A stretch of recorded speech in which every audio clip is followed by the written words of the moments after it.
Back down on top of the mall, right?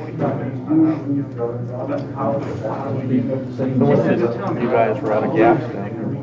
The gas station people were out of gas. Oh, we were? Yeah. Oh, jeez. I hadn't heard. Supposedly a friend came through from the VDOT on his way to stop trying to get gas coming in. I know I came in. I know we had it Saturday because I came back from vacation and started school. No, this was this afternoon. I know somebody, I think they said they hacked into the pipeline and cut it off. Yeah. And they can't get the gas unless they got held hostage. Yeah. Then on Facebook, y'all know somebody that lifted some of the sanctions on people in tankers that they could stay on the road, Extra drive hours, extra but that hours. ain't gonna, yeah, But that's not gonna, not the amount of gas that's going through there. no. Well, that's what I mean. Excuse me. I asked Margaret if she could revisit it. She said no. We just need a backfill. I'll tell you the whole schedule. Know what we're doing every week. Another day when we got about an hour. That scanner thing out there, we hadn't even come in the door and it's like, temperature's going off on in. Oh, really? Look at it real quick. Look at it. I was just wanting to get my ass on in here. I'm telling you. Half the time, it won't register nothing. I'll sit there and it'll look at it. Yeah. It'll just screw you and I just walk away. I yell at it, so just the time it made up for it. It saw me coming and. You're like, okay, you're going, go on, You're going in. Nice to see you in the room here without being split up. It's good to see you.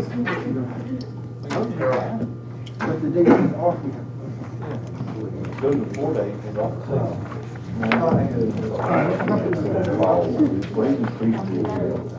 private. No, work at all costs. I'm trying not to. We'll set you up in the hospital.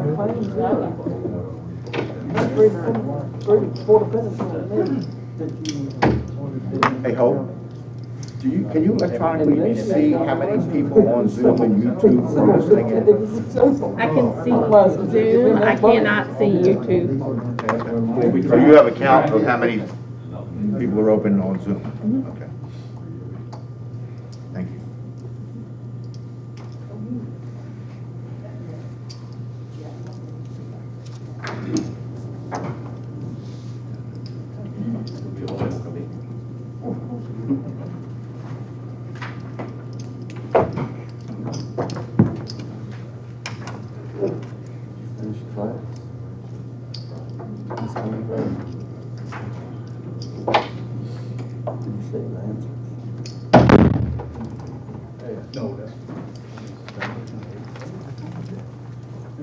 You want to be over here in the middle, sir? Like, you know. But this was fun, that way, I'm closer to the door, when you start going tomatoes and That's why I wouldn't know if you wanted to be here in the middle. No, I'm being serious though. No, this is fine, I'm fine. When I'm busy, I'm right here too. Get him, Mr. Packett. How are we doing this evening? This now, when I do that, speech, it's just what I don't really want to talk about, but I want y'all to look at some pictures. Okay. Let's just give it now, do I think? Why don't you just say that you're gonna handle this and then it's gonna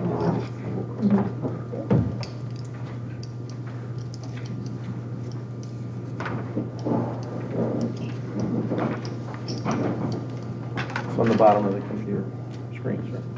You looking for the time? Everybody on Zoom, everything there? Yeah. It's 7 o'clock, we'll open up the planning commission meeting. Everybody bear here for a word of prayer. Dear Heavenly Father, we thank you for this day and the ability to come out tonight. We ask that you be with us as we go through this county business that we have for us. We ask that you be with all our armed forces, wherever they may be stationed, and keep them safe. We also ask that you be with our first responders as we go through fighting this plague that is upon us. and with everyone in our nation and the world that has been affected by this. In our heavenly name, we ask these things. Amen. Amen. Everybody stand, please. Pledge allegiance to the flag of the United States of America and to the republic for which it stands, one nation, under God, indivisible, with liberty and justice for all.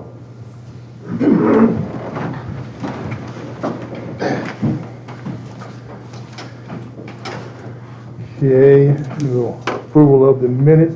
Is there any corrections or additions to the minutes? If not, do I hear a motion to accept the minutes? Hear a second? Second. All those approved, please signify by saying aye. Aye. Okay.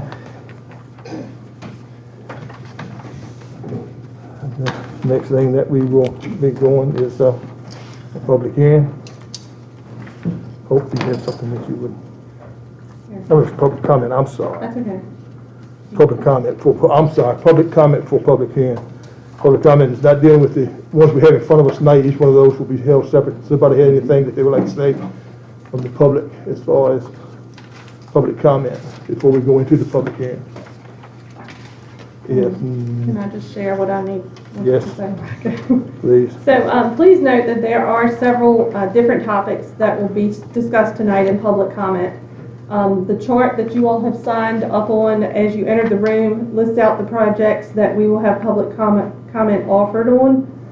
This first session of comment is general in nature and not specific to a certain project. During each session, podium, identify your name, address, and share your comments for the 3-minute period. Please be mindful of the 3 minutes allotted. Comments need to be directed to the Planning Commission members only. The members will hear your concerns and consider them in their decision making. Questions during public comment should not be intended for the receipt of answers, as the commission members will not respond during the meeting. So just so you all know that. I do have 3 people signed up for public comment. Michael, did you want to speak during general comment, or did you want to speak to the projects? General? Okay. Okay. You want to open that? Public comment? Okay, we'll open up for public comment. Thank you, Harry. My name is Michael Self. I live at 553 South Lane, Florence, Virginia. I'll speak a little bit more with the other projects as we get to them. But just a little bit of my thought process as I run my business. I don't know if a lot of y'all keep up farm prices. This year, farm commodity prices have been going up, which is good for everyone. Last fall, when we were harvesting crops, corn was under $4, and beans at the time around $9. Most farmers took that, they made that 10 or 15% profit, and were happy with it. I was in a mindset that things could do better. So I stored 100% of my crop. I've been selling in increments all year. I sold some beans Friday for $16. That's 6 more than 10. But if you make a 10% profit at 10, it's 5 to 6 times more profitable to do that. I'm out of storage. I need another storage facility. Most of the corn, I sold corn last week for $8 versus under $4 at harvest. Tyson chickens at where the headquarters in Alabama, but I deal with them at Fruit. They are looking for another feed mill and chicken houses in this area. I've been exploring different options. The ones I chose for these tracks are best for the community, best for everyone, and slightly better for me, but I have other options that would really upset the community a lot more than what we're proposing. Lumber prices have skyrocketed. I have 1,000 acres of timber, which is 600 or 700 acres ready for harvest. I found the Amish family that would love to put a sawmill up and process my timber. I don't know if that would happen, but everyone wants close to a 360, 3-phase current, accessible. Every project I come up with needs the same criteria. So I just want everyone to keep that in mind. You might not like the choices being presented, but it's better than a lot of the alternatives. So I'll speak at other prospects later, but thank you. Anyone else for public comment? We do have one member on Zoom. Would you like to speak during general public comment or towards a certain project? No, I'm fine. Okay, thank you. Thank you. There being no others, I will close the public comment. Now we will open up the public hearing. Mr. Evan Carlson will be speaking for the Impact Power Solutions. On or off? Is it on? Stay off? Any preference? Mask? Your mask on or off. Do you mind if you take the mask off? Yeah, I yeah. want to take it off if you don't. Yeah, you can hear a little bit better. You hear me better? Okay. I'm Evan Carlson. I'm the Director of Land and Legal for IPS. We're the developer here. And we are proposing a type of project called a community solar garden. Community solar is the type of project that we have the most experience in. IPS has been around since 1991. The solar industry was a very different industry back then. Well, let's see, when I joined it with the company, community solar was new in Minnesota. We're based in Roseville, Minnesota. So we were able to build some of the first community solar projects that were built. And because of that, we have a lot of experience with this particular type of project. And it is a little different than some of the other projects that you've probably seen in the area. They're much larger projects. Community solar is different because we're not a power plant in the sense that we sell power to the utility like those large projects do. What we are is a way for people who don't have a good spot for solar panels to be treated as though these solar panels are up on their roof. It is a program that's designed to make solar accessible to renters or businesses that don't own their roof, that want to do solar but just don't have a good spot for it. Maybe they don't have the right infrastructure or the right electrical infrastructure to do it. So what we do as a developer, we look for the right property. And it's no accident that we have selected these properties. We reached out to landowners where we thought there was an opportunity to develop. Those properties were selected because they are in Dominion's service territory on a three-phase power line and near a substation that can handle the power. So we reached out, we find the properties, then we pay to build the project, and when we put power into the grid, we get a bill credit for that amount of power. It's basically, say, a coupon that we sell to another Dominion customer somewhere else in the grid, and they use that to offset the power that they consume. So in that sense, there is a real economic benefit to those, they're called subscribers. The people get treated as though that power is on their roof. We haven't started identifying subscribers yet, but we will. And subscribers will most likely be located in the county or in an adjacent county. The rules for subscriber location are still not totally established, but that is what we've seen in other markets. So there likely will be a real savings to subscribers on their electric bill. Although we're just not there yet in the development of the process. So in order to get a project done, first thing we do is we identify the criteria for a lease. We send out hundreds or nearly thousands of letters to potential landowners, basically anywhere in the state that meets the right criteria. We also study the lines to find out what capacity can be put into any given line. There are two different sets of lines. I don't know if you've been through this, but you've got the transmission level lines, the high lines. They go to a substation. They're like the highway. They get the power from the power plant to the substation, and then it steps down into the distribution network. And those are the three-phase lines and the single-phase lines. We plug into the single-phase network because we're a distribution level solar project. We are in the distribution network because we are offsetting those people's power bills. We're not selling power to the utility. If you're going into the high lines, it's a federal process. It's a different thing, but another distinction as to why these properties are special. So we get the leases. We go to Dominion, we say, hey, we got a project. We need to study our project. So we plunk down a fee for them to initiate a study for these sites. They use that money to spend on engineers to figure out what needs to be done to accommodate an interconnection at this point. In order to initiate that study, you need to be first or second in the Dominion's interconnection queue And you need to have that study complete by the time the program opens, which is going to be this fall. So these projects are the first and second in queue, and the following projects are the third, fourth, and fifth. That is unusual. We took about 100 leases when we started our efforts, and of those, we've got about 10 that are live projects where it made sense to go forward with the study. And my point of explaining that to you is just to demonstrate the real value of these sites. They're not randomly selected, they're very specifically selected sites, and they weren't pulled out of the hat. They're important. Another important thing to understand is the distinction between what the equipment looks like. These are silicon cell solar panels. There are two types of solar panels that are being constructed now, polycrystalline and silicon. Silicon panels, it's basically plastic, aluminum, laminated between two pieces of glass, like kind of like a car windshield. So if it were to break, it stays intact like a car windshield would. Does not contain any toxic materials. Polycrystalline, they're the thin film ones. You might see on like a boat or something like that. They're not typically used in this type of development. Some people put them on roofs. They're more expensive, but that is not the type of panel we're proposing. These are silicon cell panels.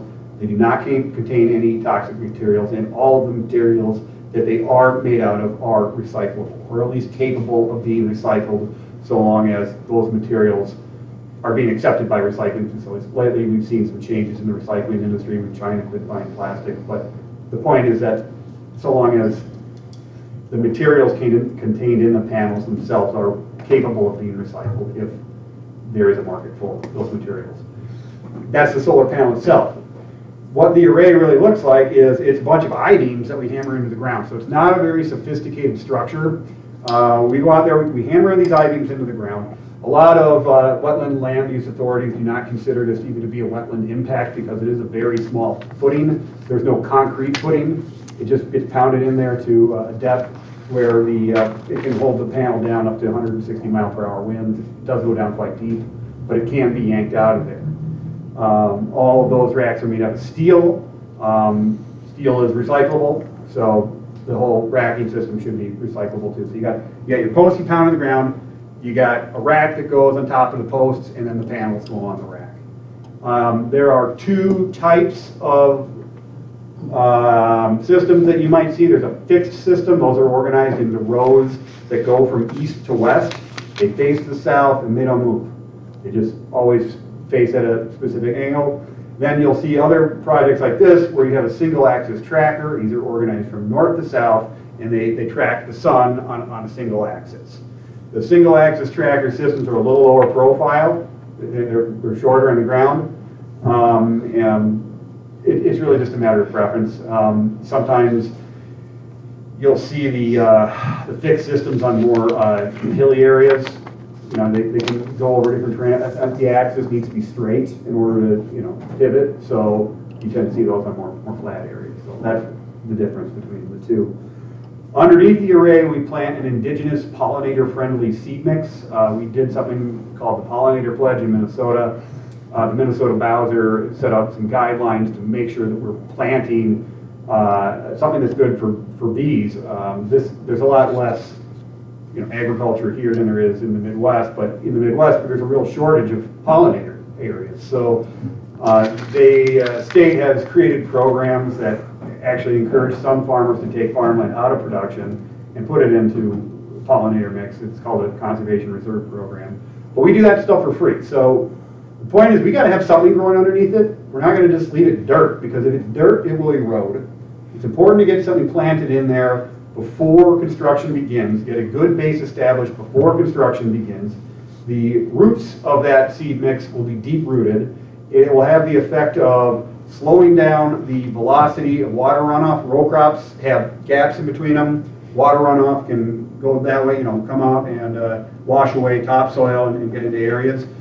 So it'll slow down that runoff, and it'll improve the permeability of the soil, because these are deep-rooted seed mix. A lot of row crops don't have very deep roots. These can be 10 feet deep. And over the life of that project, these deep-rooted seed mixes should improve the soil quality on it, as well as retain the soil and prevent runoff. And again, some companies do a better job of this than other companies, but it's really important to get that seed mix in there before construction begins. If you have, it prevents weeds from growing, it prevents runoff from happening, and that's something that we're very experienced with, that, we're good at doing prior to construction. We're not the biggest company out there. We build projects that are this size. They're 1 to 5 megawatts. We don't do the huge ones. We do a lot of them. We've got the most experience with this type of project. But we also are able to control the football a little more than a larger developer would. We can make accommodations for setbacks. We can make accommodations in planting. Sometimes urbaning boards have required like diverse plantings to protect against disease. If you got one type of plant, you can wipe them all out. Whereas if you got a diverse mix, they're a little hardier. Or plant things that are more specific to that area, or change setbacks. So that's what we've done for a lot of these projects. We got some feedback from staff right at the start about where we needed to adjust things. So we did adjust things. We want to go through the steps to be good neighbors. We want to listen to people and make changes to make people who don't like it hate it a little bit less. We know some people they don't like the aesthetics of it. The best we can do is make that extra effort, do what we can to demonstrate that it does matter to us and we want to be good neighbors, and plant screening around it so that there are trees to prevent the view in the areas where it's visible from. The first project is quite well screened, and that is the one that we're talking about at the moment. So I will be available to answer questions. Again, silicon panels, not polycrystalline, and that vegetative seed mix to begin with is an important thing that we promise to do. So, should I answer questions now, or should I wait? Do the board want to wait until we go through all of them, then ask questions, or you want to ask now? I'll ask the commission. We'll wait till we get through all 4 of them, then ask all the questions, or how you want to do it? Should be done now, I think. While they're there. You want to ask some questions now before we go through each one of them? Okay, if you have any questions, then go ahead and ask them before we start then. We can't hear you back here. I'm very sorry. We just discussed it, but we want to ask him some questions. The commission want to ask him some questions now, and we decided we're going to ask a few questions before we start into the public hearing itself on each one of these applications. Thank you. Just raise your hand when I do it again. I can't hear you. Okay. Now, you want to ask some questions before we start? No, I didn't have one. I just made a suggestion what you did. I got a Thank question. Go ahead. So, quick question, sir, and I forget the numbers, but one of these 4 that we're talking about, it looks like it adjoins the earlier proposal from last time. Is that correct? Separate parcel. I mean, it may be adjacent to it, but not adjoining. So, separate project. Well, I understand it's a separate project, but did the 2 pieces of land touch? Correct. Yes? I believe that is correct, yes. Yes. So is there a reason they're not one project? Yeah, so community solar is limited to 5 megawatts in size. We can't build them any larger than that. However, a separate project on a separate parcel is a separate project. So that one would also be limited in size to 5 megawatts. So, question the difference between 1 to 5 megawatts and 5 and above to the county, isn't there some, I don't want to misspeak, but my understanding that 1 to 5, the only thing that the county in general will get will be property value, but 5 and above, there's some sort of revenue sharing, and I don't want to misuse the wrong words. So yes, 5 and above takes in the revenue sharing as well as the siting agreement. So 5 and below typically does not have a siting agreement and the revenue share factor.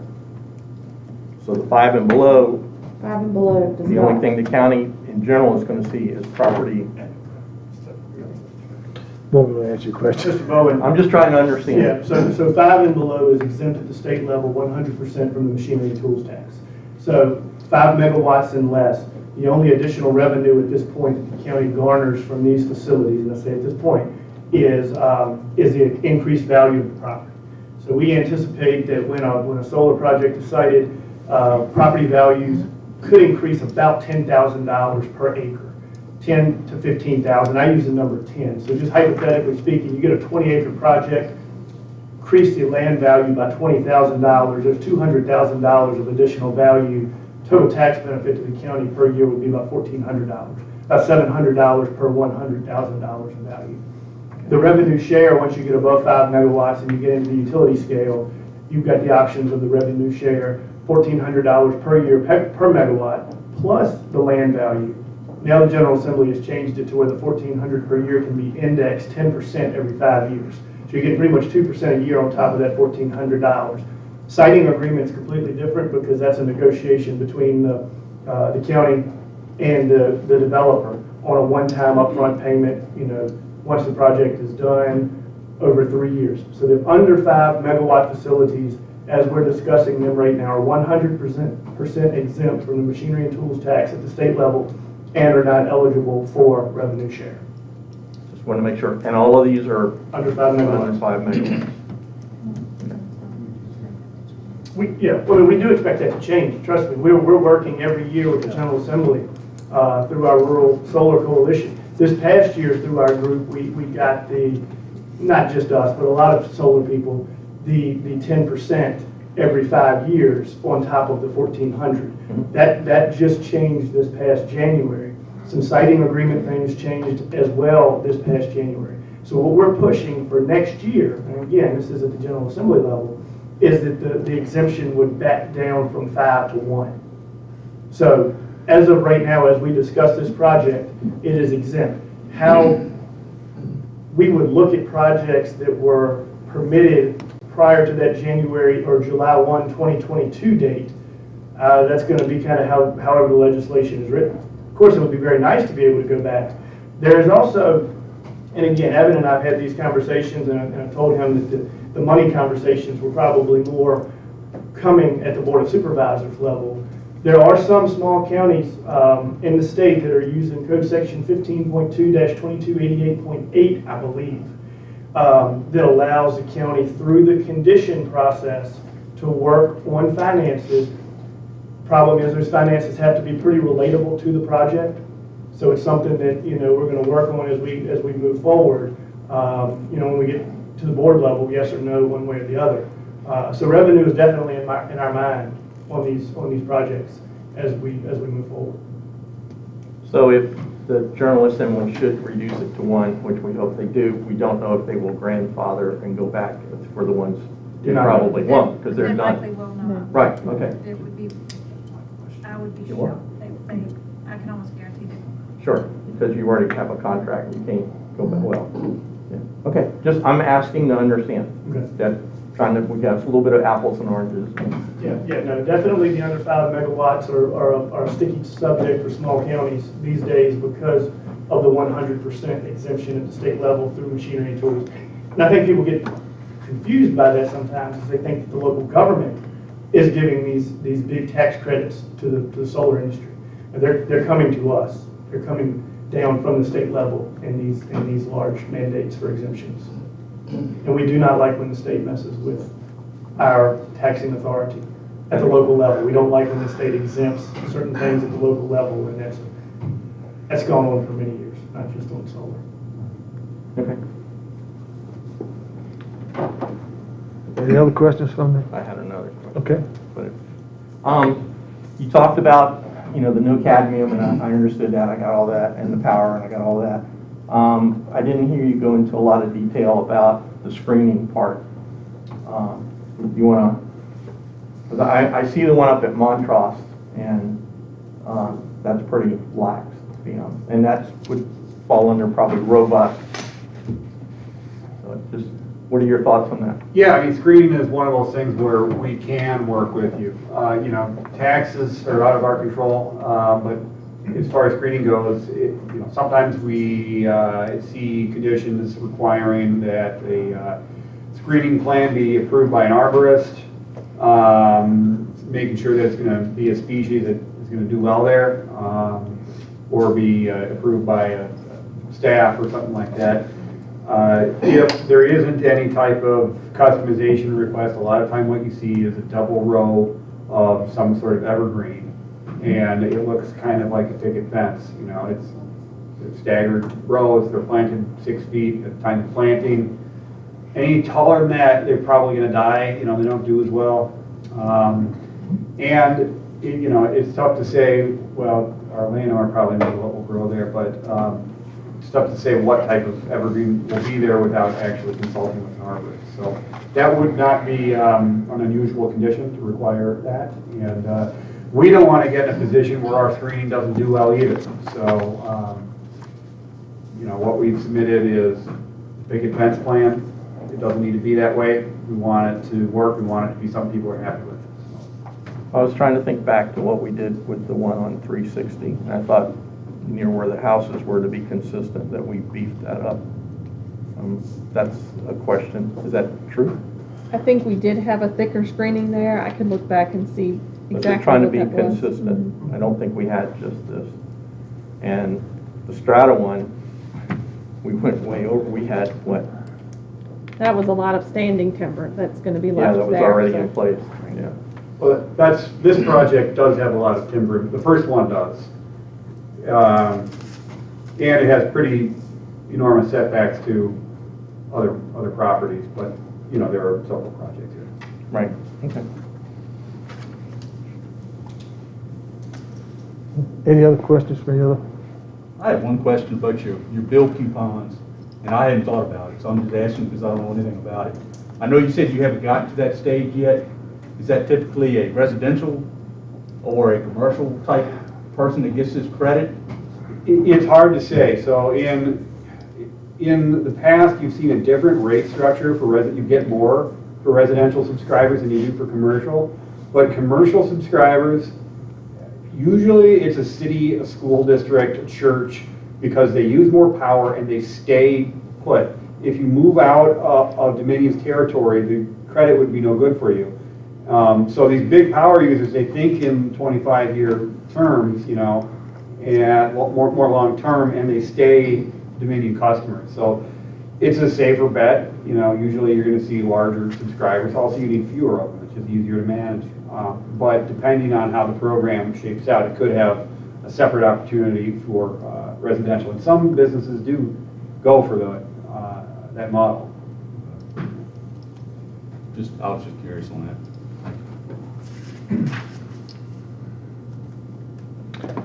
Any other questions? I hope you want to read the first application, I will. please.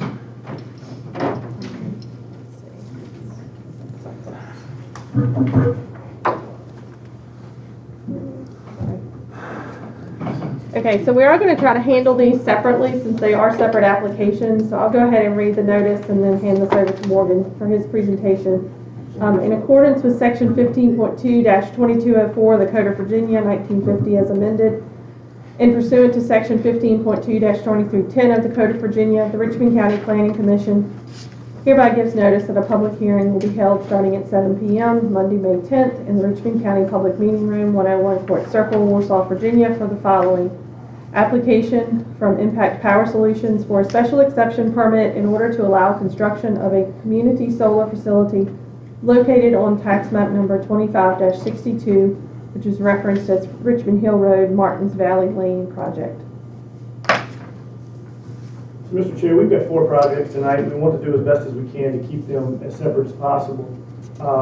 This is a list of our 4 projects. We've got the Richmond Hill, we've got Richmond Road and Mulberry Road, a Drinking Swamp Road project, and a Calvary Church project. So before I get into the individual projects, I just want to kind of go over a summary of the conditions.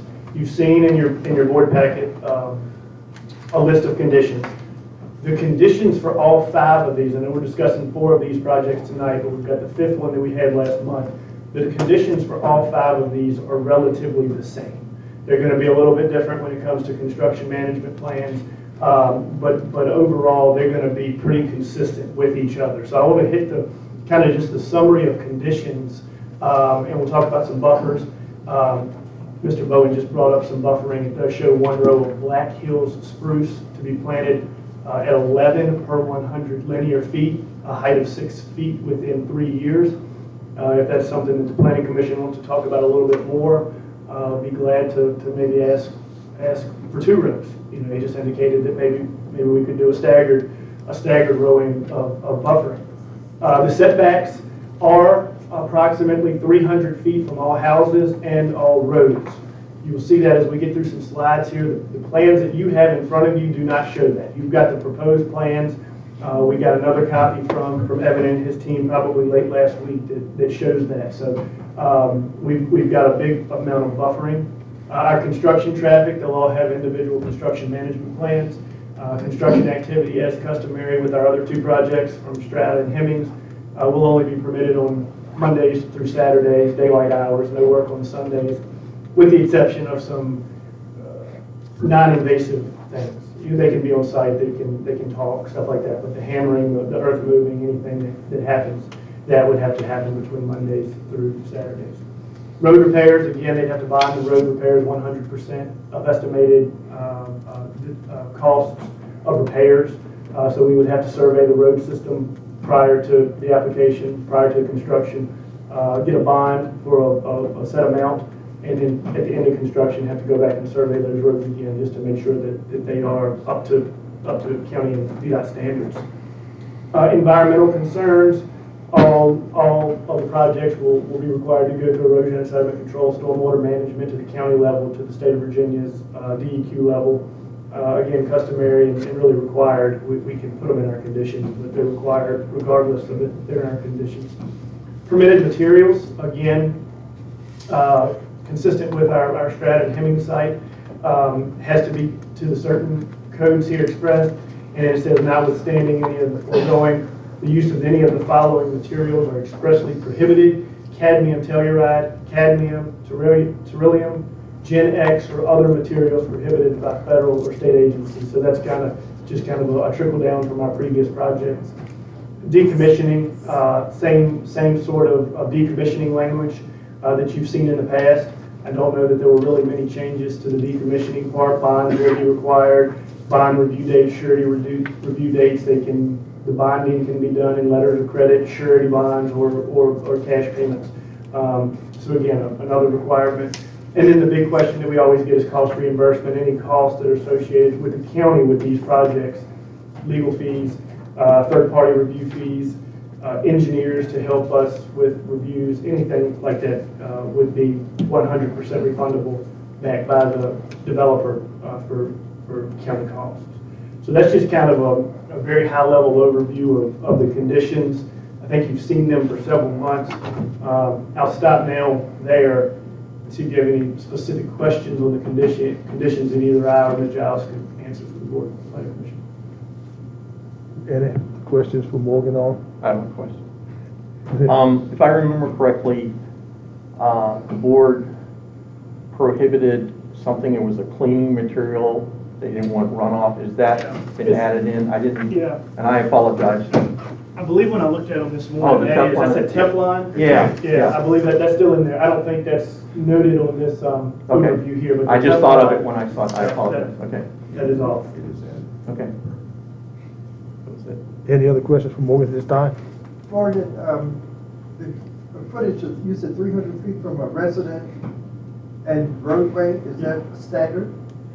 That's the standard that we're starting with in this project, in these projects. Now, the Planning Commission and the Board of Supervisors have the ability to increase them or reduce them. But from the staff level, as Hope and I have worked on these applications to get them to the Planning Commission in a pretty concise format, we have used the number 300 from roads, 300 from houses on all 5 projects. So Planning Commission certainly has the ability to increase them greater than 300 or reduce them less than 300, as we move forward. And so you'll see in a minute when we get to each of the projects, you'll kind of see what that 300 does off the roads and off the houses. Okay. Can you go back to your buffers? I guess I'm concerned, it says it'll be at a height of 6 feet within 3 years. That means it's not very tall when you're planting it. That's not, that's, I don't know about it. Well, especially if it's a spruce. The spruce doesn't grow very fast. I concur. I just looked that plant up. That's a northern plant that will not do well here at all. I don't recommend that at all. Spruce is very slow growing compared to a It's slow growing, pine. it likes cold weather. We're too hot and humid for that. Yeah. I used to raise Christmas trees. So, Again, I mean, I'm sure IPS would be glad to work with the planning commission and maybe Mary James or someone else locally to identify the right tree. yeah. I mean, and in 3 years, it's And not only you're not gonna see that height, you're not gonna see the width either. well, yeah, if So it's 6 foot tall, it's not gonna be 6 foot wide. So it's gonna be a lot less than that. So if you're planting them every 10 feet or feet. whatever, you're gonna have not much. That's sort of what I was talking about with the ones up in Westmoreland County. We will work with IPS. That's my concern. To come up with a more stringent buffering plan.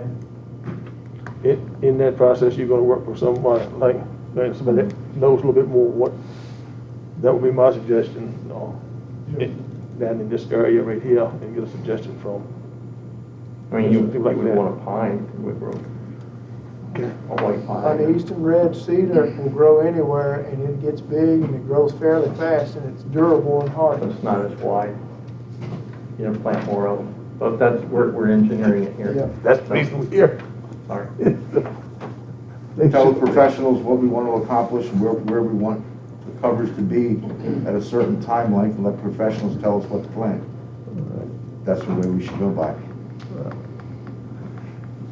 Any other questions for Morgan at this time? All right.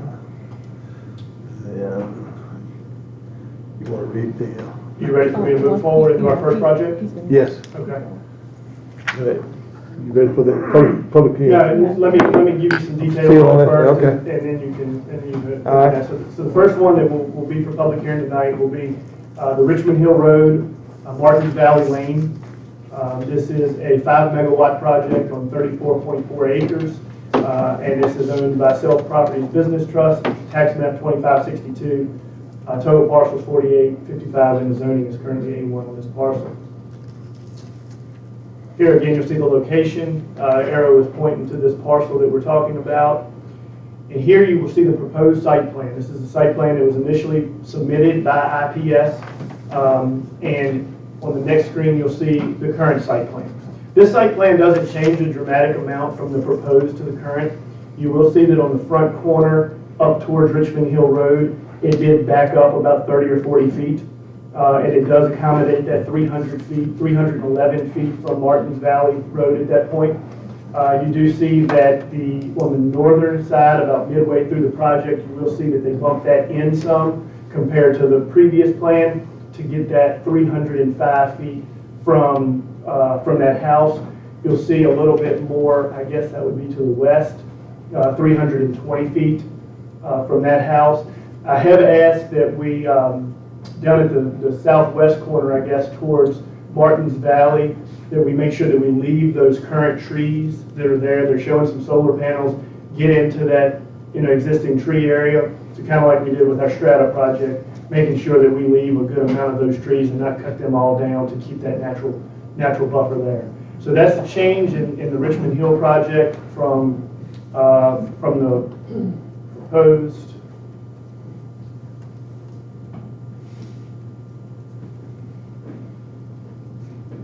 I think I've gone dead up here. So that's really the only changes to this one. You'll see a little bit more significant changes when we get into the other 4 projects. But I'll be happy to answer any questions you have about kind of the site plan at this time. If not, I guess you could probably move forward with the public hearing, but I'll be happy to answer any questions. Any questions, Commissioner, at this time? I'm okay. Everybody okay there? Okay. Here we go. We'll open the public hearing for this project. Is there anyone that wants to speak on this one, Hope? So I have Michael listed for this. Would you like to speak to the separate projects?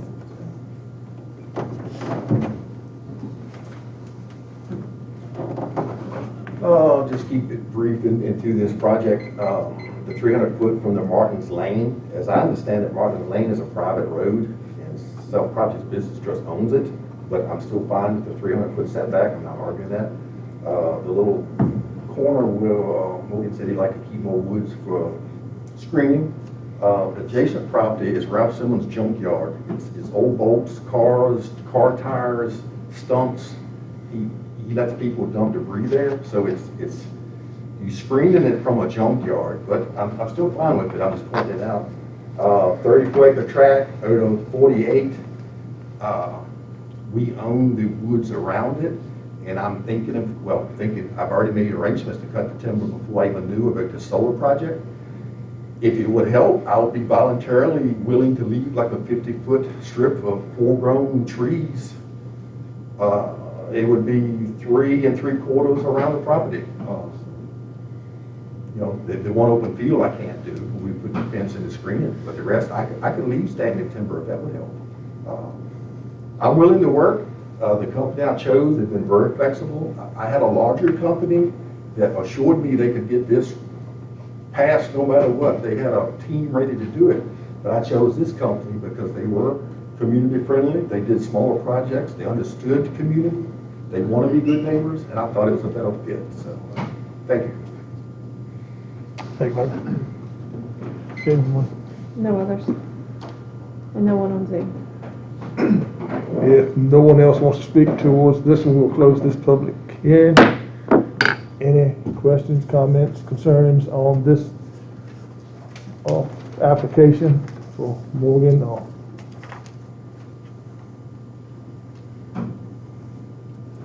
I have one, general comment, and this will pertain to all of the projects. When the timber is removed, I'm assuming a bulldozer or excavator will pull the stumps out and semi-level the property, correct? Yes, but I've already got a permit to do that to make it more farmland before I even knew about this, so it was gonna happen anyway, but yes, you're correct. And the current land that's in crop production, will any grading be done, or will it just be converted over as It's is? just converted over as is. That's my question, thank you. On all the tracks, no grading on any of them. Stump removal, yes, you have to move the stump to level. Any other questions? I have two myself. One, I'm looking on here, I've seen this project. The three-phase line, Dominion Power has a three-phase line to the edge of the property as of now. On this sketch I've got, it says three-phase line extension overhead 900 feet. Are they putting another three-phase line over top of three-phase line that's already there? I think we gotta bring it down that road from the north to the south, so. There's a three-phase line on the property. It comes out now. If it's already there, then it's already there, then that call out is a mistake. Yeah, I've looked at each one of them. The three-phase line is already on the property corner. Wow, that's good. Does Dominion Power put that up, or do you pay Dominion Power to put the line up? If we do not have a three-phase line, we've got to pay to bring three-phase to our point, but if it's already there, then we either use it or we pay to build it out, make it a little bigger. Okay, that answers that question. The other concern I have is when you're first going in, you drop back 50 or 60 feet. Personally, I like to see some of these things where they probably square this off in the very beginning. You know, when you first come in, because someone may build a home or something right there close later on, and then pass them right there where it comes in at that L. If you could bring them back and square them off, you understand what I'm saying? Can you about? You're talking about this area up here? You come right on up out. It's the once it comes out in the L. If you can bring them back. Bring this area back a little further, you think? Yeah, the first 10 lines that you've got from the road coming in now. You're saying box it in? Yeah. Yeah, bring them in. So if a person builds something on that house, understanding he's not going to be 300 feet from the line. We're trying to get a certain system size out of it. These are called, strings or whatever, the set of racks. They're a certain length, and in order to get the 5 megawatts on here, we had a little extra room. Ideally, you know, you'd spread them out over the end to square it up. If we were to lose these, maybe we could add them back here. We'll go back a little farther. Is that the east property line there, or do you have more room back there? I do have more room. So we'd have to take out more trees, but it's not. Tree's already gone. No, Or not will yet, be. not yet. And Harry, the house is not there. I mean, they have the option to not build, or build within. The 300 foot is proposed. If someone wants to build a house after the solar farm is there, they can. Yeah, I don't object to them being close to 300 foot. I know you don't, but they may not want to be closer than 300 Then foot. they choose not to build there. Right. Yeah, well, then see, that eliminates their price of property on being able to get their piece of property to do what they want on their property. I'm just looking at the whole thing as a county, not just individually, if you understand where I'm coming from, Michael. Further restrict the mind to Yeah. maybe in the future help Yeah, someone that might not. well, No, I that's, understand, I'm just going with, that's what I'm looking at right now. That's where I'm at. One of my concerns that I have on this piece of property, like going forward. And if it can be taken, brought back a little bit, then you still have 5 megawatts. It helps the whole situation. That's all that I'm going with on that. Those are my two. Anybody else? Okay, if not, we'll close public hearing on application 1. We'll go to application Okay, sir. 2. So the second application is going to be on the Richmond Road, Mulberry Road project. So we have an application from Impact Power Solutions for a special exception permit in order to allow for construction of a community solar facility located at tax map number 25-42. Okay, I'm not gonna go back over all those details, but what we're looking at here, this is the 360 Mulberry Road project, 3 megawatt project. Again, Sale Properties Business Trust on 32.77 acres. Here's your location, arrow showing it kind of behind the Haynesville Post Office, off of 360 and kind of off of Mulberry.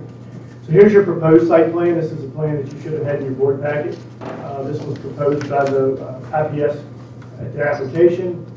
And your current site plan that is revised to accommodate the 300 feet from your houses, 300 feet from your roads.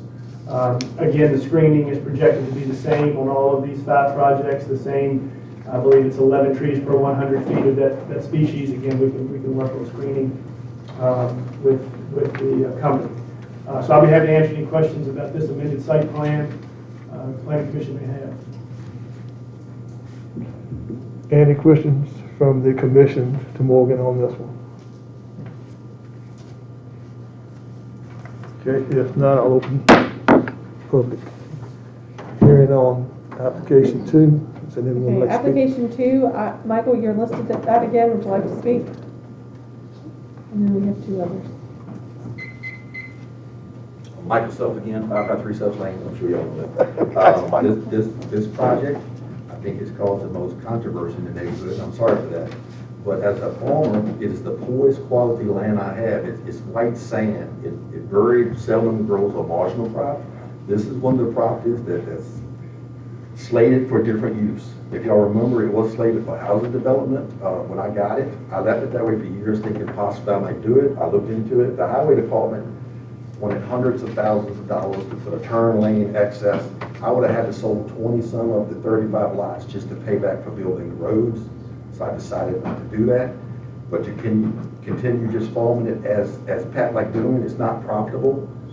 This is one of the sites. I've got several possibilities in mind for different uses.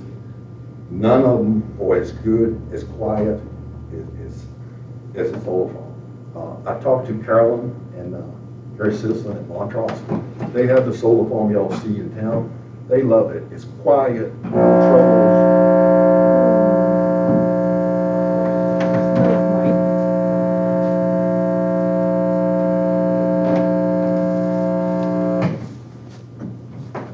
My 3 minutes enough. I didn't touch it. David just got up and fixed it. As soon as he got up, it just automatically fixed it. Maybe watch, all of the equipment is under your leg down there? Well, standing up. Okay. Going back, they have no qualms living next to it. They think it's great. They welcome anyone here. to come up and take a tour. They'd love to show it. But this particular parcel, it is just poor land. It's just not, it's not gonna stay in Rowcross. This is the best suit I could find for it. It suits it perfect. With the adjustments in the setbacks and screenings, you're talking to trees, you want taller, would like taller trees planted. Every time I plant a taller tree, it dies. The smaller you plant it, the more success you have with it growing. I planted some pines 2 years ago that's already 6 or 7 foot tall. I don't know if that's the case always. I'm not a tree expert, but there are types of trees that will bush and grow quick and stubby. That's assuming that's what you want. These are not going to be what 10 foot tall. How tall is the solar panel? 10, 12? Oh, under that. Under 10 foot. I mean, so you know, a 6 foot tree blocking 60% of it right off the bat. But anyway, thank you. Betty Coates.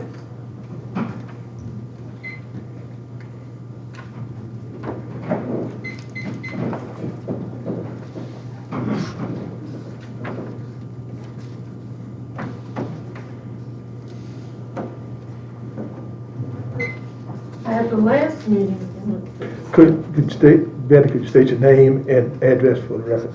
okay, my name is Betty Coates. I live at 11072 Richmond Road, and I'm in this area where there's 2 sections, so the solar field will be entirely around my entire property. Okay. At the last meeting, I spoke on the concerns I had with health issues, loss of vegetation, animals, and the contaminants in it. So I hope you have read that, because I also posted something about the company that's being dealt with. I would like to tell you this time about the neighborhood on Richmond Road in Mulberry. Some neighbors have been there for years raising their families, like Olive Jean Thrift. She's the kindest, sweetest lady. She's just as sweet as a lemon meringue pies that she brings to your house when she welcomes you to the community, or if you have sadness in your life. John Will Parr has lived there and raised his family on Mulberry Road. And I can remember his wife, Pat Parr, David's mother, when she said she loved just seeing the light on in our backyard because it made her happy knowing we were there. David Baker and his wife came from New York to live in a rural area. They chose Haynesville.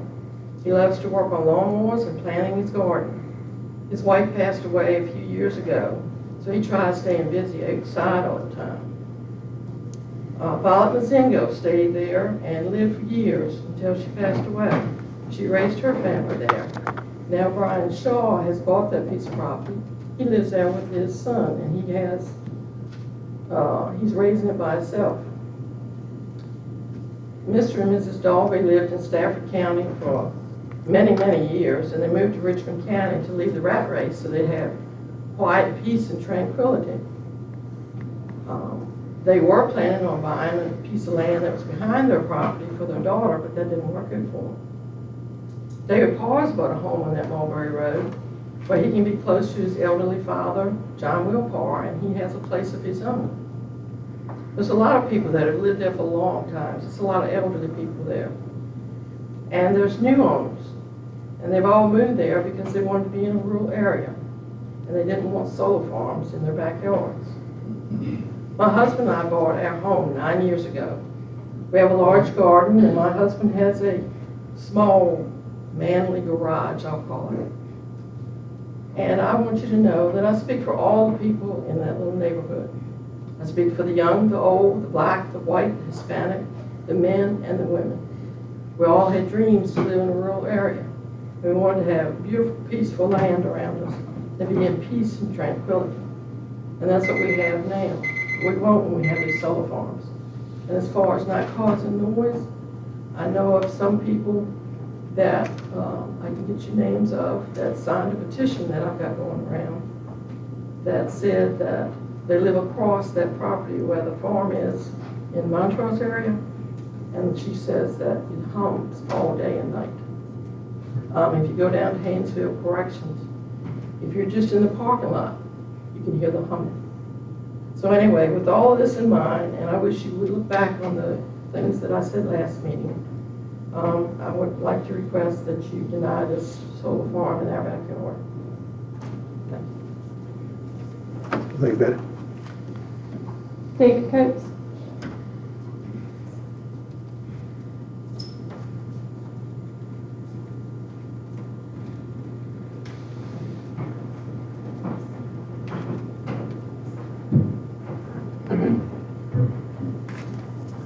My name is David Coates. I live at 11072 Richmond Road. I live in Haynesville in the middle of this proposed solar farm. After the first meeting that y'all had here, 200-foot span of border trees were removed. Since the second meeting, my property line has been moved over on me 6 foot. If this project was to pass, what other things would happen to the 17 property owners around this field? There's a big hedgerow on my property. Will that be shoved down against my will?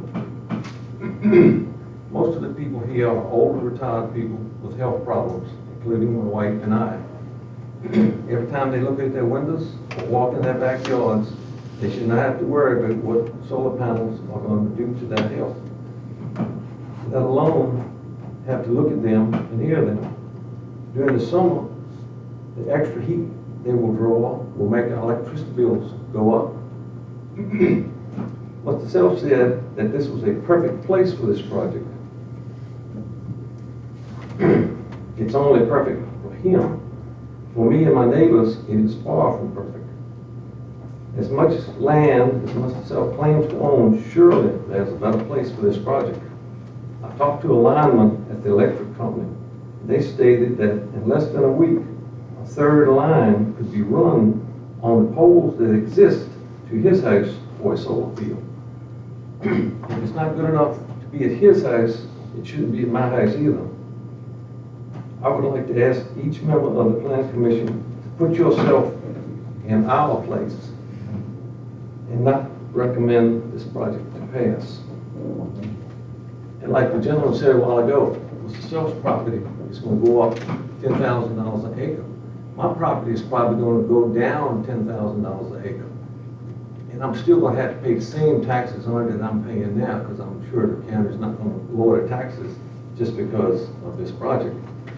And I have some photos here and some descriptions I would like to give to Hope. And I really appreciate y'all's time. Thank you.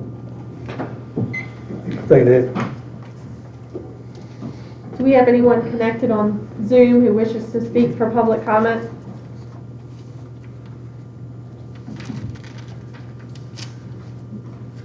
No? Anyone else? Speak what's on this one.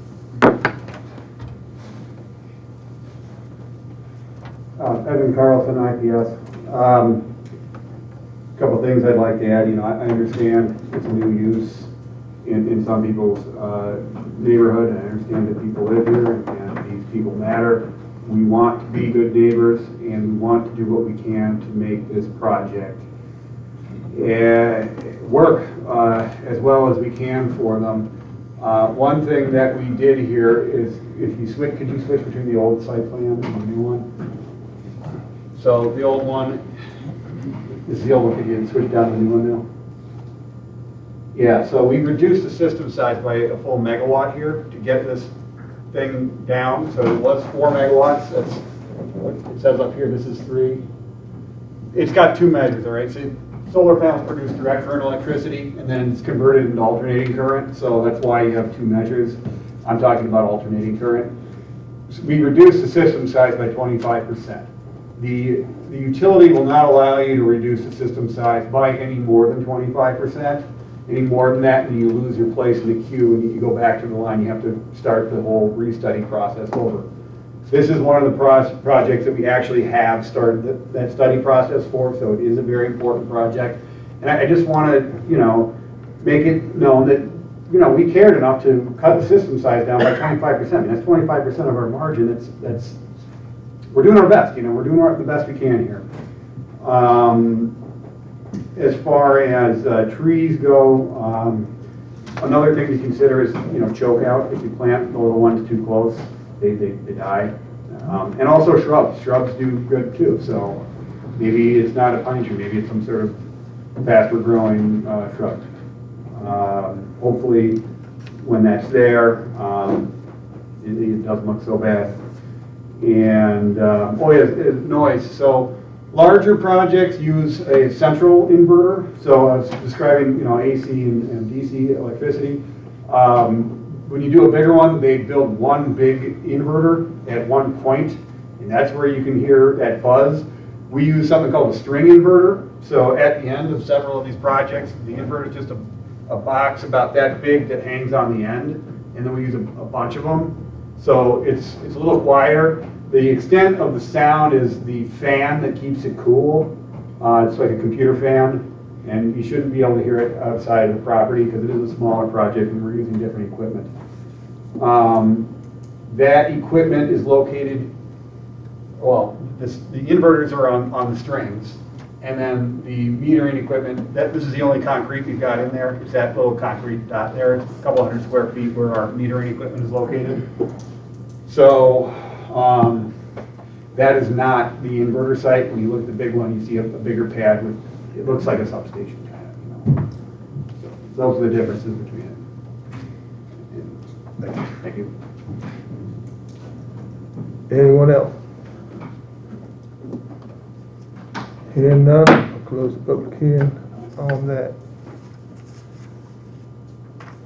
Oh, you want to go to oh, I'm sorry. Is anybody from the commission have any comments, anything? I'm sorry, Mo. I have You go ahead. No, you go ahead. What I found interesting is if you compare this one to the first site, the acreage is almost identical. But you're going from a 5 kilowatt to a 3 kilowatt system, if I'm understanding that correctly. And I think that's part of what you were speaking to, was pulling 25% out of it. Is that where that's coming from? Yeah, between the previously submitted site plan and this version, in order to get those bigger setbacks for the neighbors. And we can't produce more than that. Sure. JR. And I'm going back to the other parcel that we tabled from last month.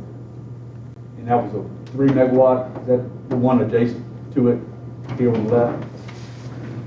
Do you own property on the south side of that? South side. Below that wooded area? The woods back, I do, yes.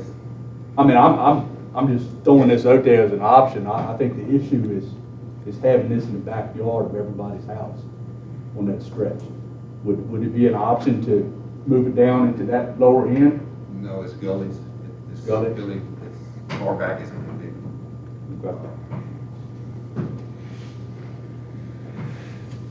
This one, and one is probably coming up next, if you're talking about it, you can come back a little bit. I think they've already got it penciled in to get it back, but it drops off. Okay. And on the other side, of course, is the fertilizer chemical plant, so, but I mean, that's the next, we'll get to the next one. You just asked about it. This one, we're going back far as we can, from what I understand, is the expert here at this. Anyone else? I have just one. I see on here that y'all gonna be running overhead line next to the house on this one. It ain't gonna attach to the other one like we discussed in the last meeting. The existing three-phase line, you're gonna run three-phase line from this to the other side of the road, correct? Yeah, I mean, from the point where it leaves the array over to the road, right? It doesn't abut the road or the three-phase line. I got you. I just wanted to verify that's what you're doing on this one. But that's across our property. That's still across our property. I got you. I've got other concerns besides that, Mike, on that one, but. Engineering problems, I don't know. Yeah, well. All right, any other concerns, questions? All right, if not, we'll go on to number 3.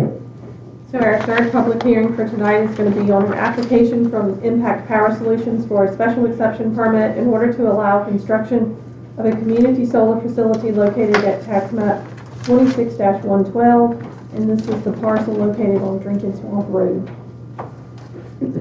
Okay, so this is a 4 megawatt project that we're considering here, tax map 26-112. This is off of Drinking Swamp Road, again, Self Properties Business Trust. Location on your site is the field, the vacant field that you see here on Drinking Swamp Road, about probably a quarter of a mile in off of 360. And here's your proposed site plan that was originally submitted by IPS, showing the panels up to the road on Drinking Swamp and showing them closer to the houses. And here is your current site plan that accomplishes the 300 feet off of the road, again, the 300 feet off of the houses. So if you have to answer any questions you have about this site plan as it is presented. Any questions from the board for Morgan? Anybody? If not, you have you read that? I'll open up the public hearing. Does anyone want to speak up to this one? Michael. Let's go.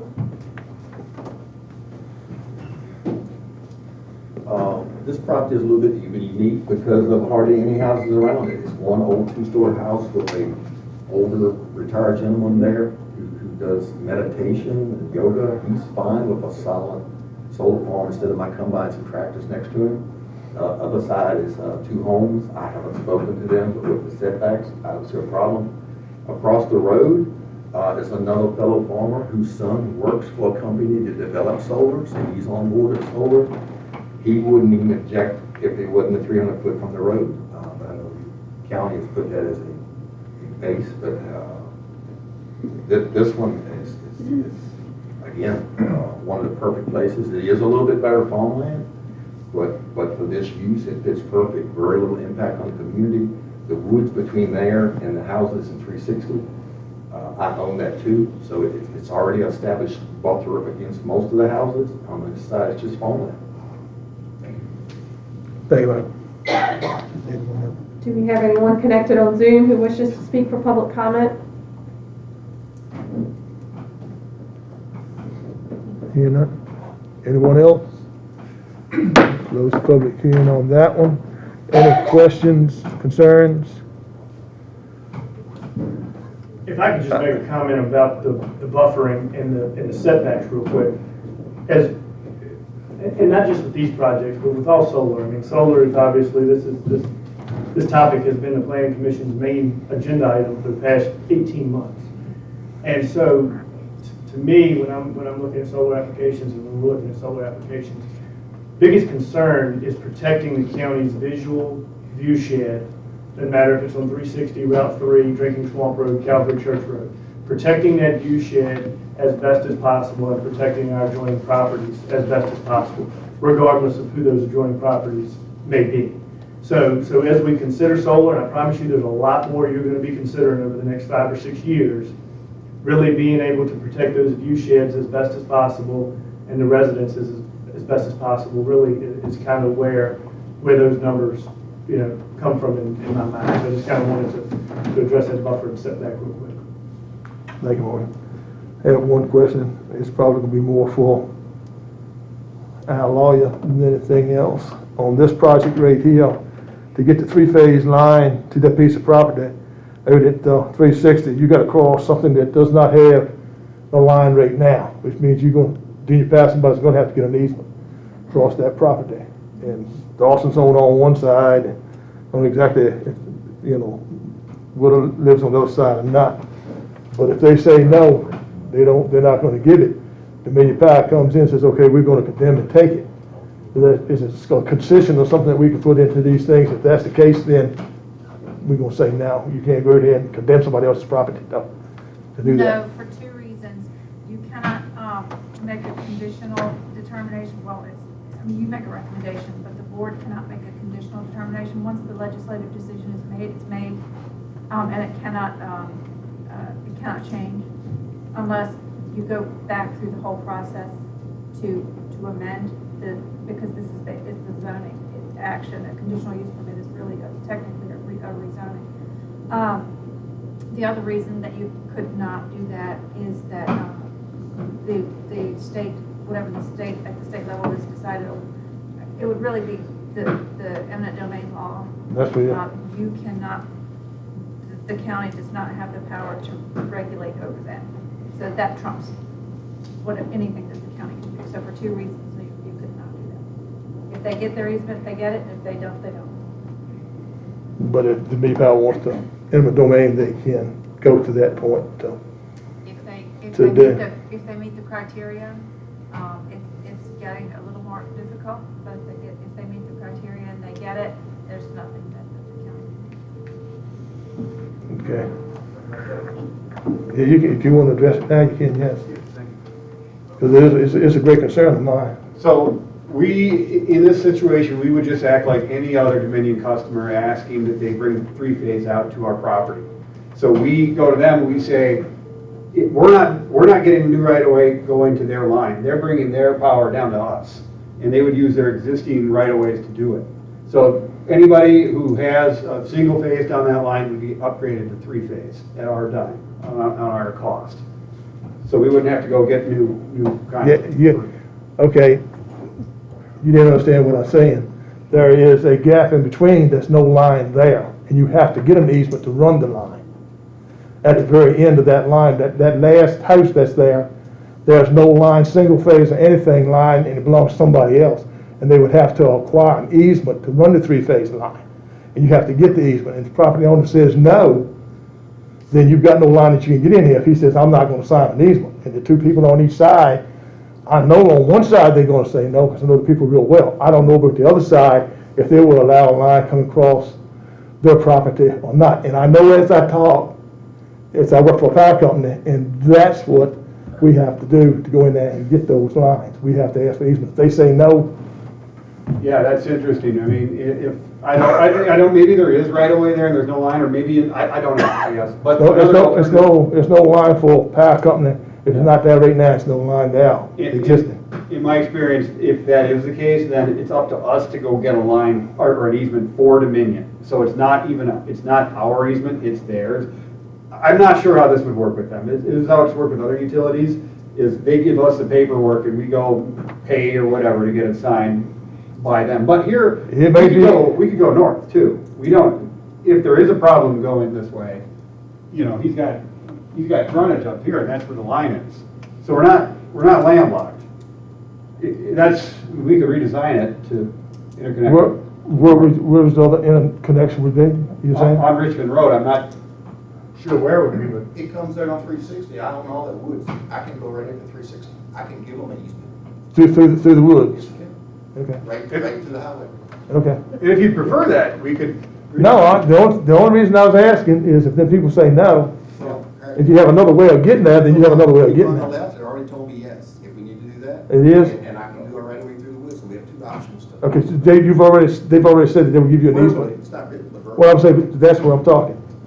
Then my question to her was, and it goes into, that's the only concern I have, but if you've got, because I was gonna suggest that if it doesn't, you might wanna go and ask them if they'll give an easement across there. we have two other options right now. Well, enough, Michael, that's all we need, is that you can get to it with no problem. Thank you. Thank you. Thank you. Anything else? Okay, Morgan, we'll go to number 4. Moving on to our fourth application, for public hearing tonight, we have an application from Impact Power Solutions for a special exception permit in order to allow construction of a community solar facility.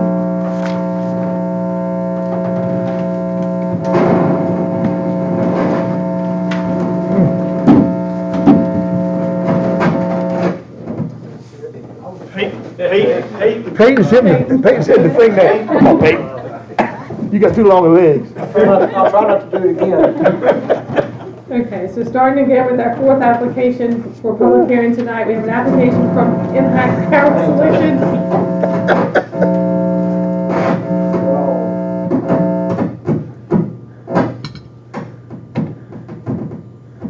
for a special exception permit in order to allow construction of a community solar facility located on tax map number 32-32, and this is property on Calvary Church Road. All right, I'll talk loud, we've unplugged this mic. 5 megawatt facility, Calvary Church Road, Self-Properties Business Trust on 60 acres, tax map 3232. You'll see the orange arrow point to this field. This is again about a quarter of a mile off of Route 3 down Calvary Church.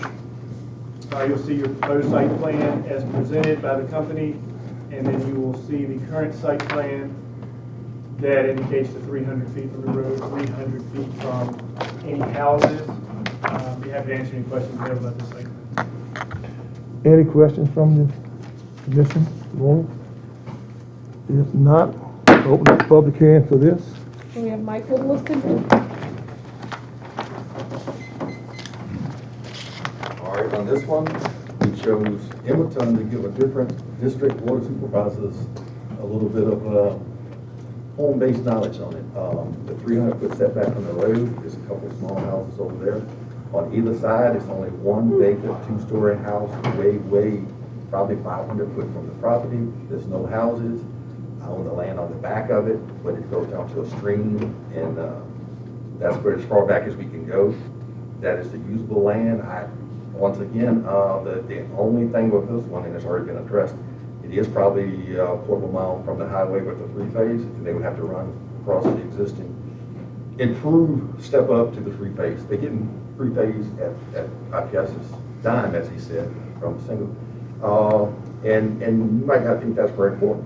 When I put my granary up at my farm, I didn't put it at the farm. I put it up on Bosstown. I chose that location because I was hoping Dominion was going to run me three-phase current. They said yes. This was 15 years ago, so bear with me. Prices have gone up. It was over $250,000 to run from Village or half a mile to my farm. So I could not put three-phase up. Well, I decided not to spend $250,000. Everything I'm running is off a single phase. I'm limited to 10 horse motors. I maxed them out. They last in 2 or 3 years versus 20 years. It's very economical to run three-phase equipment after you get the three-phase current there. So this will be a plus for the community. Getting three-phase, I wish I had it. Again, thank you. Anyone else? Anyone connected to us through Zoom that would like to speak? Anyone else? Oh, I'm sorry. You know, I just point out that on the first project, the reason we didn't move it back further was the hills. It gets hilly back there. I should have brought that up then, I just forgot that there was a reason for it. Last chance to point it out, but I do it now. Okay. Any other questions from the commissioner for William? Any other concerns at this time? I'm not hearing any. I would like to table this so everybody can have time to look at all the things that's been said, and also table the first one that we've done. So since all 5 of them is from the same property owner and from the same person, we'll just vote on all of them next month. Gives you a chance to look at everything. If that is agreeable to the commission, everybody that's singing, just raise your hand if you agree. I think it'll give us time to look at it. If you have any other questions or any other concerns or something that you want to get up with Hope, that they can get back with IPS. At this time, I've got my concerns if there are a couple of my concerns that's there. I hope that will be addressed, but we'll see when it comes back, and we'll have an opportunity at that time to discuss each one of them as we go before we vote on them anyway, and going at that time. So we're just going to table all this still next time. Regarding all 5 projects, really, is there anything specific the Planning Commission would like for us? I mean, we've heard from Mr. Bowen on some vegetation and working on some screening of all 5 projects to maybe enhance that a little bit, come up with a different species and so forth. Harry, you had asked about the Richmond Hill project. You had asked about moving it back out of that L a little bit more. Yep. Those are the only concrete things that I heard that came out. Is there anything else that y'all would like to see changed or done on any of the 5 projects prior to the June meeting? You know, piggybacking off of the screening idea, it wouldn't be a bad idea for us as a county, since we know we're going to be seeing a lot more of these projects in the future, to have a general, staggered 5-foot apart plan that we just go with. Yeah. That, whatever that is. But then that we wouldn't have to question that. Yeah. Right, so we don't have to revisit it every time we got a project come across. And we're being I consistent. can work with y'all on that if you want to discuss some options, or at least give you my opinion. Yeah, I think that would be a Commission okay good, with that. yeah, I think that'd be a good idea, you know, to have someone that's expert on that and knows what to do. And I agree, that staggered, double line staggered that goes down in there would help instead of a single one that goes, and because you're gonna have one or two trees that die, and hopefully some of that staggered in there. And The conditions Michael's gonna know require- more about it, everything. The conditions require that if a tree dies, they have to be Oh, what? replaced, you Yeah. know, during that construction, and even Right. post-construction, I believe. Right. So, but yeah, I'd be glad to work with Mary and James on coming up with some It's- sort of standard that we look at, no matter what the project is. If he doesn't mind working with you, it seems like me it's a plus for the county. Going forward, I think it'd be an ideal situation for us, so. All right, so, is there any other comments, questions? Yeah, Mr. Chair, I would like to expand on some of the things Mr. Quick talked about that address some of the concerns that citizens might have that are in all of our proposals, but I just want to reiterate to the public some of these things that they might not be aware of that we get to read. Let me just put this one here. There you go. Mr. Quick already went over the regulations and the different codes and fire codes and international codes that everything has to go through. Excuse me, I'm getting all fogged up here.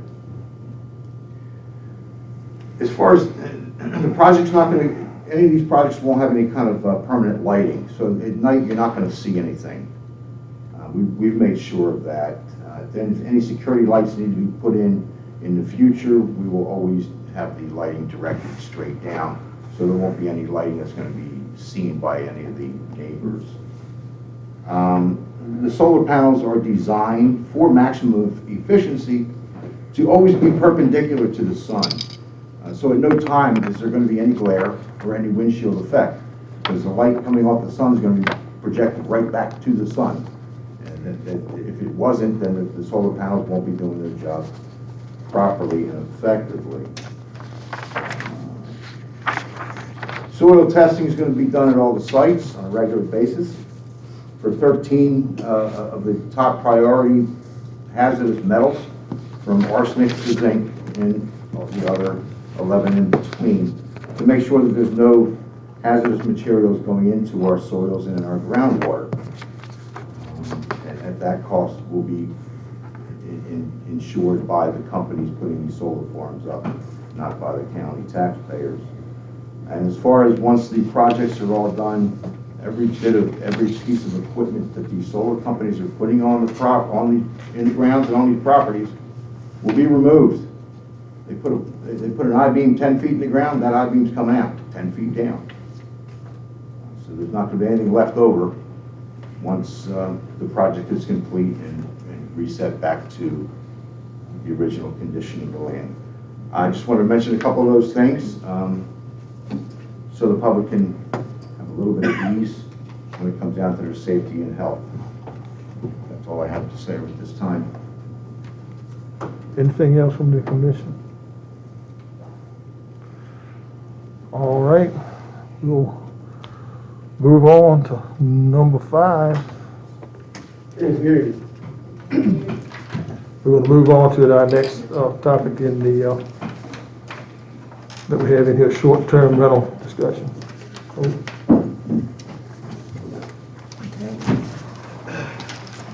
So if you all would just pull from your packet the short-term rental registry that you have, the Board of Supervisors did ask us to study short-term rentals in the county.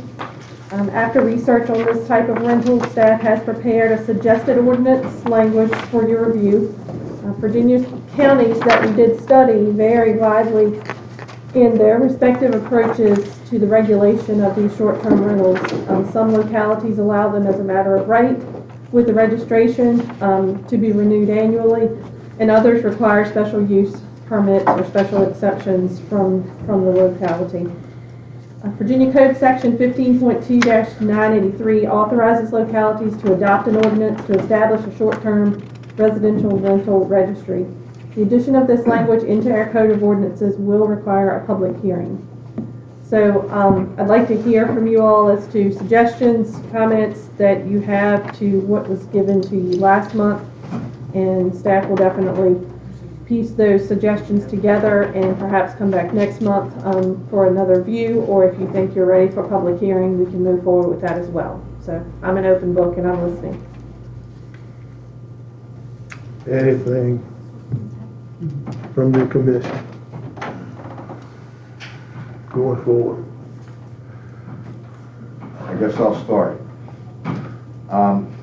First, I've got a series of questions. I'm not going to put them in any particular order of comments because this is brand new here. If this becomes a rule, regulation, law, how are the residents going to be notified? Most likely the 10 properties that we have that we're aware of right now in the Airbnb system, we would reach out to those properties and then, you know, gradually start working it in as announcements on Facebook, our website, maybe even notices in with tax bills. You know, it would take us a while to kind of get the word out. We could do a newspaper notice, things of that sort would be my thought. Okay.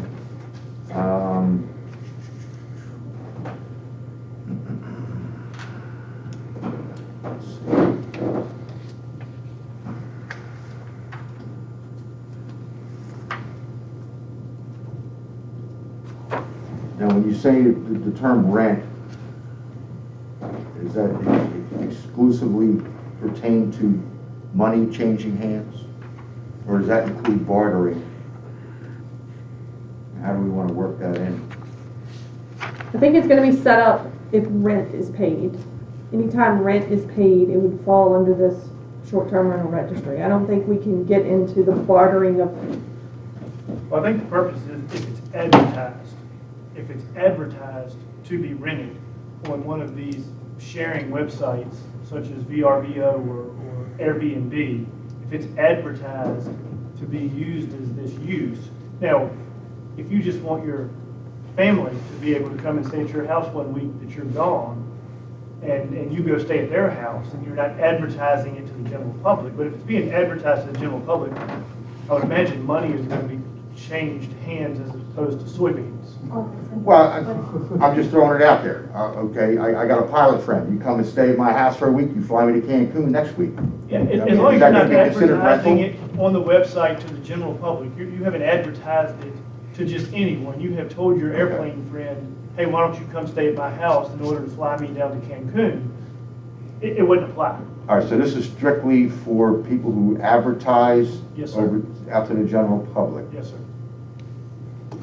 I think that needs to be mentioned in this regulation. Because you're going to get the homeowner, especially during hunting season. They got friends they want to call them friends and family from all over the country. Come on in, get yourself white-tailed deer, stay at my house. Room and board, just throw a couple of bucks. Is that going to be considered a rental? Or is that going to be said, well, just a friend came by? Or your in-laws come by and stay for a week or so, and on the way out, they throw a few $100s on the counter. By you accepting that money, is that considered a rental? Yeah, I don't think that applies, but I would let Vivian address that. No, and under the scenario mentioned, the distinguishing characteristic is in fact the commercialization, meaning the advertising, which is what Morgan's pointing out. The type of value that's received would not be relevant, in my opinion. I guess you could try to go down that path. I wouldn't recommend it, whether someone gets money or something else of value, but it's the commercialization of the property that is the thing. Okay, I understand.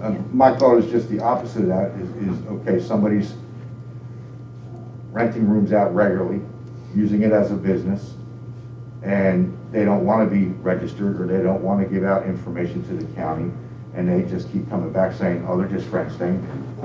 What's the recourse for the county on a law that could potentially be non-enforceable? Because everybody can become a friend at that point. And it's not a rental fee, it's just a donation at the end of your stay. Yeah. You know what I'm saying? You're not renting a room, you're renting that deer stand in the woods. That would be, as Vivian just whispered. How do you get around all that? That would be a zoning violation, you know, for one. So if we were to, if the county were to know that that were occurring, it would be a zoning violation under our current ordinance. I don't have the specific section on what that would be, but there, you know, that type of thing, you know, would be prohibited.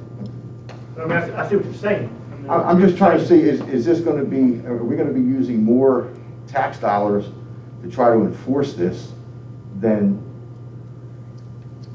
and I we're think getting? that, I mean, I see where you have recommended a $100 registration fee today. Where's that going to be 10 years from now? And is that fair to the homeowner who's just trying to make a little extra money because he wants to rent his rooms or houses out? well, I mean, I guess the whole point of the board asking the planning commission to look at this and to give them an opinion on should we do it or should we not do it, is maybe not necessarily looking after the person gaining the income, but the neighbors around it that maybe, you know, need a little bit more protection from people coming down to a river house, a different set of people coming every weekend, some sort of enforcement so that the county can, if people are partying or being loud at 4 a.m. in the morning in a residential area, we have notice of who that property is. They've registered with the county to be advertised online, to be able to have this type of thing happen. And I don't know where it is in here, but there are, you know, provisions that we could go after that property owner. So to me, I guess from the board's perspective, it was more a protection against the neighbors that didn't sign up to have a different, you know, neighbor every weekend along the riverfront. And that's where you're primarily seeing these, you know, now I'm not going to say that there aren't some rentals at hunting cabins in the interior portions of the county, but I would say by and large, most of this is coming at the riverfront. You know, people being able to rent a river cottage for $250 a weekend and come down and have a nice place to stay. We don't want to, we're not against that. We want people in Richmond County. We want people to come. I understand. I just don't want to see a rule, law, regulation all of a sudden make criminals out of somebody because they want to rent a room out in their house once in a while. That's my only concern. I mean, if there's a big enough problem, then the sheriff's office should be involved, and I haven't heard anything about anybody having any legal issues. And from my eye, the only person who's allowed to be looking inside a citizen's four walls is a judge who signs a warrant. Outside of that, what business do us as the government have to stick its nose in somebody else's personal property behind their four walls? Well, if it's a nuisance, I mean, you've got nuisance laws, you know, that are going to protect adjacent property owners from unnecessary actions. You know, so you've got that within your zoning ordinance already. I mean, that's the same as cleaning up trash around your house. I mean, you've got 7 junk lawnmowers that are causing snakes to go to your neighbor's house. I mean, the county through zoning and through nuisance laws already has that ability to be able to do that type of enforcement. Understand, I'm just putting things out there. With all that being said, there's a couple things I'd like to see added to this particular document for discussion, obviously.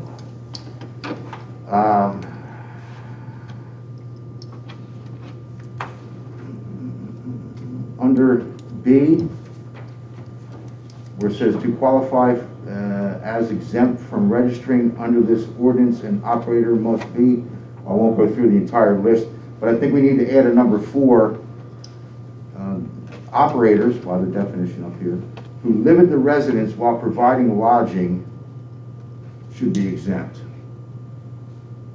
If you got a rooming house and you're not living there and you rent every room out to different people, that's one thing, that's a business.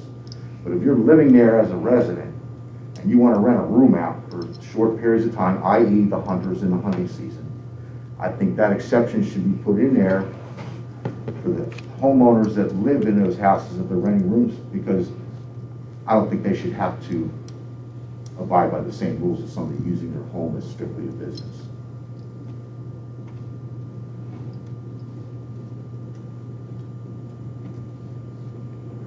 Under E, what happens if somebody fails to register with the county? I think what you have there, number 1 and number 2, should be changed to number 2 and number 3.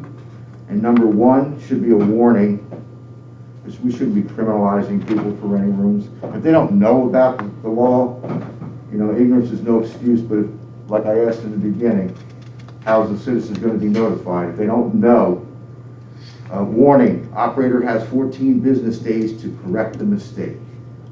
I think that should be And applied. I have no problem with that, and I'll say that because our general practice in any type of zoning is that phone call, is that initial warning.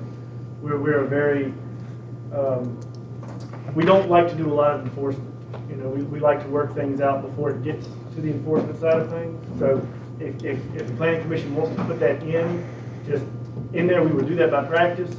You know, maybe in 20 years, different people are here, things are done differently. I have no problem putting that in there. Like I said, these are just things I'm throwing in there for discussion. That's, as long as Vivian doesn't have a problem with some sort of language indicating a warning in 14 days to remedy the situation, I have no problem with that. We're not looking for this to be a revenue gainer. I mean, Right. $500, $100 here and there, that's not gonna make or break the county budget, so. Understand.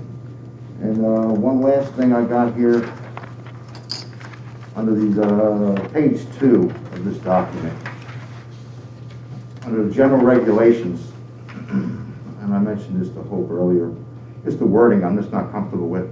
In C, there's a section here that says, an adult, the second line, an adult for the purposes of this regulation is any person over the age of 3. I've got a real problem with calling a 3-year-old or 4-year-old an adult. I think that line should be changed. Infants under 2 years, infants 2 years or younger do not count as a person, for the purpose of this regulation. At no point do I think any child under the age of 18 should be called an adult. I just have a problem with that language. The only thing I would like to say against that, Mr. Lewis, is that if you have a cottage, for instance, you have a couple that comes down with 8 or 10 kids, you know, that if you're living right next door, you know, crying, yelling all times of the day and night. I mean, I understand they're not 18, but, you know, you want to limit it to a certain number of people. You don't want to have 10 people or 2 adults. Agreed. That's why I said infants 2 or under. So, I mean, if 2 or under, you're in a crib or in diapers. You're not using the septic system. You're crying. But we're not worried about the crying. We're worried about the septic system with this rule right here. No, you're worried about noise too. Either way, I don't think a child at 3 years old or to 18 should be considered, or to 17 should be considered an adult. I just don't like the wording. Okay. That's all I have. Thank you. Anything else from anybody else? I have one question. On section, I guess letter B, first page, page 1, why would a real estate agent be exempt? Is that a dumb question? Am I not getting something that? No, I had the same question. How did we come up with these exemptions? It was more, help me Well, understand. to be honest with you, I mean, this ordinance here is probably 5 or 6 other localities that were just kind of joined together to make ours. That's kind of how ordinances are drafted when other people have already done them. Do you know any reason? That was fairly a consistent message, though, in several of the applications that we looked at. I mean, we looked at Matthews, we looked at Lancaster, we looked at Middlesex, and who else did you look at? I don't know right off. I know we looked at 5 or 6 different localities and kind of meshed those together to work for us. Right. But I think the real estate board language was pretty much consistent throughout. I don't have a good answer. I just seemed like to me that would be a loophole. I haven't looked at it, but number 2 talks about their registration pursuant to the Timeshare Act. So my guess is that there is an additional registration fee that the association will, if I had to guess, that they have their own level of registration. But I did not look at this ahead of time. I could talk to some realtors and try to get the lowdown on that as well to understand it further. Okay. I mean, I saw that as a loophole to get out of having to pay a registration fee. That's what maybe I read too much into it. I'm sorry. The only other question I had about is how does this affect, and I know we have very few of these, but you know, HOAs or homeowner associations agreements that each area has that they may not have considered this when they did their ordinance. that's a conversation that we're already having in several of these places. And, HOA agreements are a little bit funny. Hope can talk more about HOA agreements than I can, but pretty much they're not for the county to enforce. They're for the HOA to enforce. Many times when somebody wants to do something, they'll go back to their HOA and they'll say, well, the county allows this. But to me, the HOA documents for that place can be more stringent and strict in county zoning laws. I mean, it requires houses to be built to certain specs that our zoning ordinance doesn't. It requires them to have, to paint the same color, those types of things. To me, that would be an HOA enforcement issue. If somebody from, let's just say Lamb's Lane, pretend Lamb's Lane had an HOA. I don't know if you do or if you don't. You have an HOA at Lamb's Lane and John Smith wants to do this Airbnb. The county obviously would allow it through this registry. It would be up to the HOA to enforce against Mr. Smith from doing that. It's in court. Did I say anything wrong? No, that's I mean, accurate. it would be up to the HOA to do that. Okay. And we have a lot of questions that come in about different things the county allows, and accessory structures or other types of things that HOAs prohibit. And it's really up to the HOA to enforce their rules through their homeowners association. Because when you purchase, you agree. You're agreeing when you record your deed. You're agreeing to abide by whatever rules are in place then, and further actually whatever rules the HOA implements in the future. But there are from the outset deed restrictions, and you're agreeing. Okay. That's all I have. Anyone else? Hearing nothing else, do we want to set a public hearing for next month on short-term rental discussion? So moved. Second. All those in favor? Aye.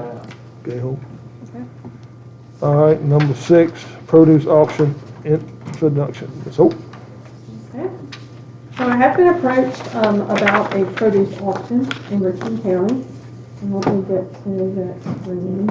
Actually, I can share some pictures while I'm talking. This type of wholesale auction would provide a central location for area growers to sell their harvest in bulk from early spring to late autumn. Items featured at the auction could possibly include fruit, vegetables, flowers, bedding plants, trees, shrubs, fall decor, compost, and more. Although the auction would be directed to wholesale buyers, such as grocery stores, roadside stands, and farm markets, anyone who uses fresh fruits and vegetables for canning, freezing, and preserving would be welcome to attend. After a review of the permitted uses that we currently have in our code of ordinances, I found that we have one line item for a livestock auction, but nothing specific to an agricultural auction. With agriculture being a large part of this area, staff makes the suggestion to alter the wording on the A1 to allow for a produce auction. And this picture is just actually one from, there are several produce auctions, of course, in the state of Virginia. This is one from Shenandoah Valley Produce Market in Dayton, Virginia. And you'll see that they've got, the fruits and vegetables. Of course, this is a really large one. And then also flowers that would be offered throughout the year. So this on the screen now goes back to our special exception uses that are currently in our A1 zoning portion of our ordinance. And you'll see that we had, number 6 was livestock auction market. And so we're just making the suggestion to change that wording to auction markets, including livestock, produce, and other agricultural products. I'm happy to address any concerns you all may have on that. Questions, concerns It for would Hope? still be under a special exception use, so each one would come to you all for approval and conditions, however you see fit. I think it's good. Is there a site in mind right now? There are a couple of different sites that have been kind of mentioned to us, nothing that we have under application. I think this is kind of an idea that our Amish Mennonite community is trying to piece together. I think over time, going to the auctions in Maryland, they find that there's a lot of locals at these auctions in Maryland, and in their mindset, and it makes sense, why not bring that here and kind of keep some of that activity here in our own county. Would this be strictly agricultural items such as what you showed? Well, I think, yes, it would be agriculture items, flowers, you know, things like that, but all of that could be defined in your conditions for each special exception application. You know, if they come to you and they want to do woodworking or something like that, make that available. I think all of that would be a case-by-case matter.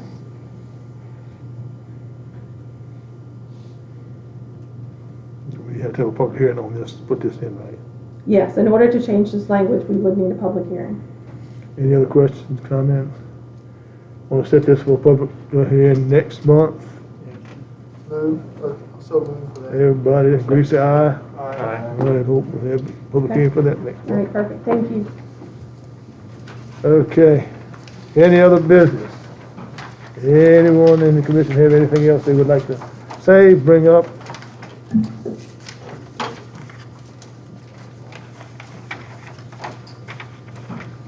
If not, I'd like to thank everyone here tonight, the public for coming out, safe travels home. Thank Hope, Morgan, and Liz for all their hard work keeping us straight. And with that, we'll close the meeting. Thank you very much. Yeah.